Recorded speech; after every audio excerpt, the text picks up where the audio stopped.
तू कौन है, तेरा नाम है क्या, सीता भी यहां। अब जरा सोचो, जहां अयोध्या में जानकी तक को बदनाम कर दिया जाता है, लंका में नहीं किया गया, अयोध्या में किया गया। लंका में तो केवल एक रावण ने, एक व्यक्ति भी जानकी जी के ऊपर कभी बुरी दृष्टि नहीं डाला, एक भी। ये स्वयं जानकी जी कह रही हैं और रामायण कह रहा है। पर अयोध्या जब वापस आ गई तो कानों कान, घर घर में उनकी निंदा होने लगी। इसलिए स्थान का भी कोई बहुत बड़ा प्रभाव नहीं है साहब। उसी अयोध्या में राम के घर में मंथरा भी हैं, वहीं भरत जैसे महात्मा भी हैं। महल तो एक ही है ना, अयोध्या की भूमि है ना। अगर भूमि से ही सब हो जाए तो अयोध्या में मंथरा कहां से आ जाती है? बदल जाए उसका अभी 1 मिनट, जैसे टच करे ऐसे और स्विच दबाए और एकदम प्रकाश हो जाए। तो जो राम के घर में रहे वो भी इतना खूंखार, इतना खतरनाक। अर्थात अयोध्या शरीर की तरह है, कैकई बुद्धि हैं, और कैकई के घर में ही भरत भी हैं और मंथरा भी है, क्योंकि वो कैकई की ही दासी है। यद्यपि वो दासी भी नहीं थी, उनकी बुआ की लड़की थी।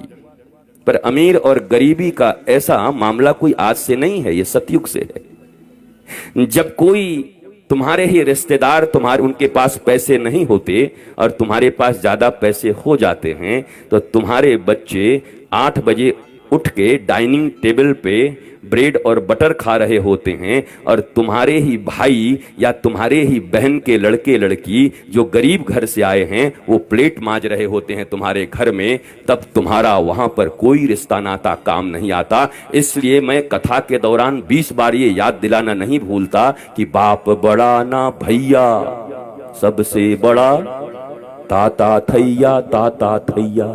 ये बीच बीच में बोला करो तो समझ आएगा कि हाँ भाई, अब हमें दुखी नहीं होना है। वास्तव में इस दुनिया का भगवान तो पैसा ही बन के बैठा हुआ है। पर याद रखो, कभी कोई सुदामा भी हुए हैं यहां पर, अयाचित वृत्ति जिनकी रही है, और श्री कृष्ण ईश्वर होते हुए, भगवान होते हुए भी सुदामा के चरणों में बैठ करके इत्र और गुलेल फुलेल से नहीं, अपने आंसुओं से उनके पांव धोते हैं। क्या था उस सुदामा के पास? कौन सी पद थी, कौन सी पदवी थी, कौन से पैसे थे? बस विद्या था। सा विद्या या विमुक्तये, प्रेम था श्री कृष्ण के प्रति।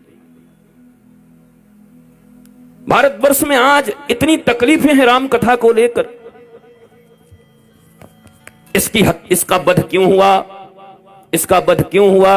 ये जितने भी लोग हैं, ये जातीय संस्कृति में इस भारतवर्ष को बांट करके, भारतवर्ष जो 1000 वर्षों से गुलाम रहा है, अभी 70-75 साल से आधी अधूरी आजादी, केवल नाम की आजादी, बाकी आजादी तो है नहीं, स्वतंत्रता तो है नहीं। मैंने कल ही कह दिया था, शिक्षा व्यवस्था तुम्हारी अंग्रेजों की दी हुई है, पुलिसिंग व्यवस्था तुम्हारी अंग्रेजों की है। 1861 की पुलिसिंग व्यवस्था में तुम जी रहे हो। तब अंग्रेजों ने भारतीयों के ऊपर अत्याचार करने के लिए एक्ट बनाया था, पुलिसिंग एक्ट। अब कौन से अंग्रेज हमारे ऊपर? अब बदलता क्यों नहीं? भारत के अनुसार क्यों नहीं होता? अब क्यों नहीं राजा विक्रमादित्य के शासन में या राम राज्य में जैसी व्यवस्था थी वो क्यों नहीं हो रही है? क्यों नहीं करते, क्यों नहीं मांग करते, क्यों नहीं डिमांड होता? इसलिए आपको आध्यात्मिक ज्ञान से संपन्न होना ही होगा। ये कोई ऑप्शनल सब्जेक्ट नहीं है, कंपलसरी है, पढ़ना पड़ेगा। और नहीं तो ऐसे ही आओगे और रोते रोते चले जाओगे। कोई माई का लाल इस पृथ्वी पर नहीं है जो धर्म ज्ञान के बिना, आध्यात्म ज्ञान के बिना तुम्हारी जिंदगी में मुस्कुराहट ला सके, आनंद ला सके, आह्लाद ला सके, प्रेम ला सके, मस्ती ला सके, नृत्य ला सके, संगीत ला सके। कोई नहीं है। वो तुम्हारा अपना नॉलेज है, नॉलेज। और ये नॉलेज कॉलेज में नहीं मिलेगा। कॉलेज जाया करो, पढ़ा करो। पर मैंने परसों ही कह दिया था, जीविका की विद्या और जीवन की विद्या 2 होती है।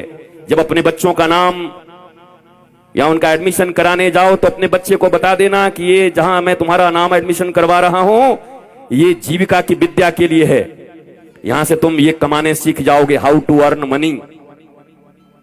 और उसी समय सदगुरु की शरण में ले जाकर के भी अपने छोटे से बच्चे को, अरे लोग कहते हैं अभी बालक है, थोड़ा बड़ा हो जाएगा तब इसको धर्म कर्म कराएंगे। 5 साल में ध्रुव ने परमात्मा बुला लिया, 5 साल में प्रहलाद ने परमात्मा बुला लिया, 3 साल में मीरा ने श्री कृष्ण बुला लिया। तुम्हारा क्या 70 साल का होगा तब आप बुलवाएगा? वो बुढ़ा कर दोगे अपने बच्चों को। दीक्षा पहले होनी चाहिए, शिक्षा बाद में होनी चाहिए। भारतीय सनातन संस्कृति में पहले दीक्षा थी तब शिक्षा थी। दीक्षा का अर्थ होता है दक्षता, कुशल कौशली होना, इंटेलिजेंस। जो भीतर में है वो जागृत हो जाएगा उन महापुरुष की संगति में। चालाकी और चतुराई में बड़ा अंतर होता है। चालाक इन बैड सेंस, चतुराई जो कृष्ण भजे सो चतुर। चतुर वो है जो अपने इस जीवन में 70-80 साल के जीवन में अपने आप को कृष्ण को समर्पित करके कृष्ण की तरह मुस्कुराते हुए, चाहे जितने गम जीवन में आए, लेकिन हरे कृष्ण करते हुए, राम राम करते हुए अपने जीवन में आनंदित होकर लोगों की मदद करता रहे, वही वास्तव में सक्सेसफुल है। हां, एक परिभाषा और बड़ी कठिन है भारतीयों के पास, सक्सेसफुल। पर हमको सक्सेस नहीं मिल रहा है गुरुजी। सक्सेस क्या होता है? What is the real definition of success? परिभाषा क्या है सक्सेस का? कुछ पैसे, कुछ फ्लैट्स, कुछ मकान, कुछ गहने, कुछ गाड़ियां, अच्छे अच्छे कपड़े, होटल में खाना, ये सक्सेस है? नो नो नो, ये कैसा सक्सेस है? इस दुनिया में सक्सेस की एक ही परिभाषा है, एक लाइन की छोटी सी। और तुम भी आज के बाद कोई पूछे तुमसे कि भाई तुम सक्सेसफुल कब बनोगे, कब सक्सेस प्राप्त करोगे, तो उसी समय कह देना कि मैंने हरि कथा सुन लिया है, अब मेरे जीवन में आनंद है। ब्लिसफुलनेस ही सक्सेसफुल है। जो ब्लिसफुल है वही सक्सेसफुल है, जो आनंदित है वही सक्सेसफुल है, नोबडी एल्स, और कोई नहीं। सुदामा से बड़ा सक्सेसफुल कौन है बोलो? श्री कृष्ण भी जिनके सामने झुकते हैं और मौज रहती है, और बड़े बड़े महल बनवा दिए भगवान ने पोरबंदर में, पर सुदामा जूती रखने नहीं गए उसमें। तब भी अपनी उसी झोपड़ी में माला लेकर पत्नी और बच्चों को कह दिया कि भैया तुमको चाहिए था तुम मौज करो, अटारी पर घूमो, मैं तो सुदामा हूं, मेरी मस्ती तो इसी झोपड़ी में बैठ करके गोविंद गोविंद करके मुझे बड़ा आनंद मिलता है, मैं उसी आनंद में जीऊंगा। उनको मिला पर उन्होंने स्वीकार नहीं किया, क्योंकि वो पहले से ही मौज में थे। एक व्यक्ति ने गुरु नानक साहब को कहा कि एक चीज पिलाऊं, बड़ी मस्ती आ जाएगी। बोला क्या? बोला शराब है। बोला अच्छा, कितने देर तक रहेगी? कहा वो 6-8 घंटे तक रहेगी। बोला फिर उसके बाद? बोला फिर चढ़ाना पड़ेगा। बोला फिर उसके बाद? बोला फिर तो ऐसा होगा कि 1 साल के बाद फिर 3-3 घंटे हो जाएंगे, रेजिस्टेंस बढ़ता जाएगा ना, फिर तो एक बोतल ढकेल लोगे तो 1 ही घंटा में फिर खत्म हो जाएगा। अब तो ऐसे पीने वाले हो गए हैं कि 10 बोतल ढकेले, नशा ही नहीं रहा है। कह रहे हैं कि सांप कटवा दो कहीं से तो नशा हो जाए, सांप कटवा के नशा कर रहे हैं। बताओ महाराज। तो गुरु नानक साहब ने कहा कि 6-6 घंटे में मुझे पीने पड़ेंगे मस्ती के लिए, पर मैं तो ऑलरेडी मस्ती में हूं। बोला क्या? बोला नाम खुमारी नानका, राम के नाम की मस्ती मुझ में ऐसी चढ़ी है कि अब उतरती ही नहीं जिंदगी में। हर समय सुरूर है राम नाम का, मैं क्यों पीने जाऊं? क्या जरूरत है? जिसे राम नाम की मस्ती चढ़ गई हो, जिसे ज्ञान की मस्ती चढ़ गई हो, जिसको नॉलेज की मस्ती मिल गई हो, वो जैसे छीछले मस्ती के पीछे नहीं भागते। एक दिन की तो मस्ती है और बाकी दिन फिर पूरी जिंदगी बेकार व्यर्थ हो जाती है। आपके जीवन में भी कई बार ऐसा हुआ होगा। आप सब यहां बैठे हैं या डिजिटल मीडिया के माध्यम से जितने भी लोग सुन रहे हैं, आप सबके जीवन में सदा ऐसा होता होगा, जीवन में कभी अविवेकी पूर्ण कदम उठाने के कारण पूरी जिंदगी भोगनी पड़ती। डर डर के जीते हो, लोग डराते हैं, ब्लैकमेल करते हैं तुमको। वही पहली बात तो यह है कि इस दुनिया में अगर कभी कोई गलती हो जाए तो डरा मत करो, एक गाना गुनगुना लिया करो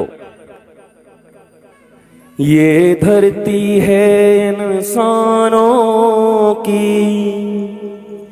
कुछ और नहीं इंसान है हम, कुछ और नहीं इंसान है हम। आखिर हमने क्या देख लिया, क्या बात है, क्यों हैरान है हम।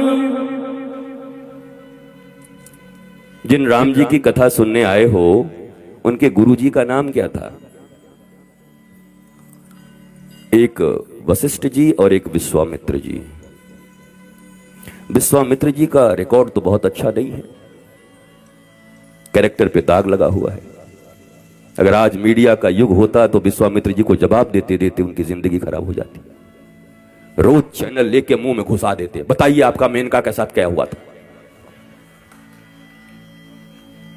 विश्वामित्र जी इधर उधर चलते, यार कहां से इतनी मीडिया आ गई समझ नहीं आता। किसी ने भगवान राम से पूछा कि प्रभु आप तो मर्यादा पुरुषोत्तम हो, श्री कृष्ण तो लीला अवतार में आए थे, उन्होंने तो बहुत कुछ इधर उधर सिखाया लोगों को, पर आप तो मर्यादा पुरुषोत्तम हो, आपको और कोई मिला नहीं गुरु बनाने को?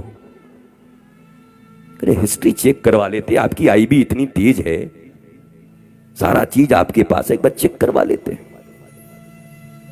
वो विश्वामित्र अपने जीवन में तपस्या करते थे, मेनका आई, उनका आकर्षण हुआ, मिलन हुआ, शकुंतला नाम की पुत्री का जन्म हुआ, शकुंतला और दुष्यंत का विवाह हुआ। इन दोनों से जो संतान जन्म लिया उसका नाम भरत, और एक कारण तो यह भी है कि इस देश का नाम है भारत। पर तुम्हारे कानून की दृष्टि से तो बच्चा नाजायज है, जायज नहीं है।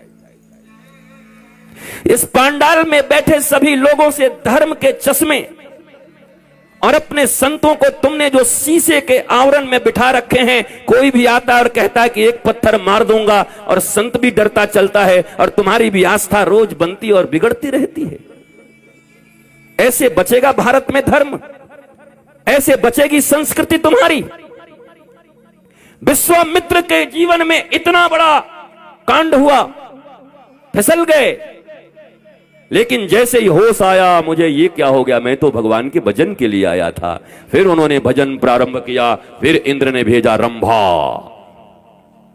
पहले मेनका भेजा था, अब रंभा भेजा, और अब जब आए तो विश्वामित्र जी ने कहा, मेरा नाम विश्वामित्र है, मैं अपने जीवन में एक गलती एक ही बार करता हूं, दोबारा कभी नहीं, और उसको पत्थर को बना दिया। भगवान राम से किसी ने पूछा क्यों बना लिया विश्वामित्र को गुरु?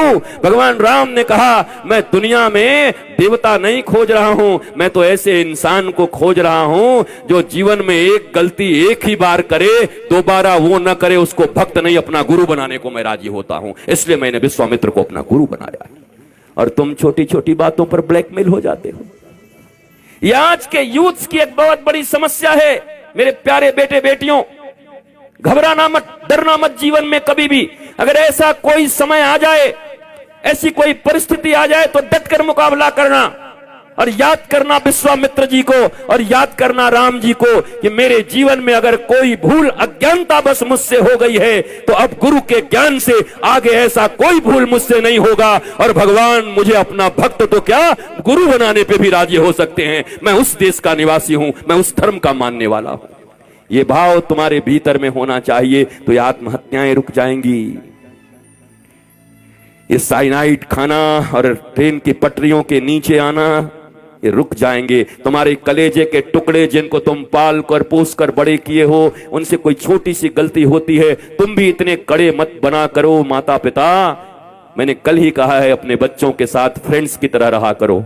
इस दुनिया में अपने बच्चे और बच्ची के सबसे अच्छे मित्र माता और पिता से ज्यादा कोई नहीं हो सकता, और अगर सचमुच ज्ञानी गुरु हो तो वो उनका सच्चा मित्र हो सकता है। इतने मित्र के होते हुए तुम्हें जीवन में तकलीफ क्या हो सकती है?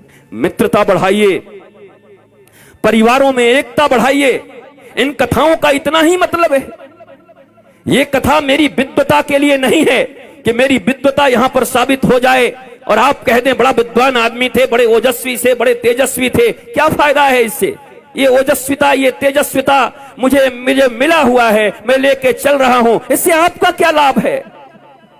या इतना प्रयत्न करने के बाद ये समिति हो या हमारे प्रिय अनूप हो, ये सारे लोग मिलकर के इन्होंने यहां बुलाया कि बाबा यहां आएंगे, 3 दिन तक यहां पर कथा चलेगी। अगर इस कथा से इस बेरमो और फूसरों में बैठे हुए लोग, उनके जीवन में पांडाल कितना बड़ा, लोग कितने आए, माइक कैसा लगा, वो कैसा लगा, ये कथा की सफलता नहीं है, बल्कि कथा की सफलता तब होगी जब इस पांडाल में बैठे कोई एक व्यक्ति भी खड़े होकर के कहे कि अब मेरे जीवन में श्री कृष्ण की मुस्कुराहट आ गई है, अब मेरे जीवन में डिप्रेशन नहीं होगा, मैंने सीख लिया है जीवन जीना। तब ये कथा की सफलता होगी। और कोई सक्सेस नहीं है और कोई सफलता नहीं है। और क्या सफलता हो सकती।